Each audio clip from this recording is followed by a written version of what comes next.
we'll guide you through how to manage ClickUp notifications effectively, so you can stay on top of your tasks without feeling overwhelmed.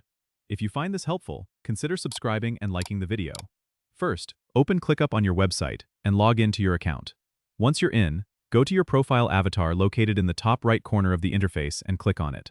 This will bring up a menu where you can select Settings, then find Notifications. In the Notifications settings, you'll see several options to customize how you receive updates. You can choose to receive notifications via email, desktop, or through the mobile app. To adjust these, simply toggle the switches next to each option. If you want to manage notifications for specific tasks or projects, go to the Spaces section and select the space you want to customize. Click on the three dots next to its name to open the settings. Here, you'll see a Notifications tab, where you can choose which updates you want to be notified about, such as task comments, status changes, or new tasks added to the space. You can also set the frequency of these notifications, whether you want them instantly, in a daily digest, or not at all. For a more focused approach, use the Do Not Disturb feature found in the notifications settings to temporarily mute alerts during specific hours.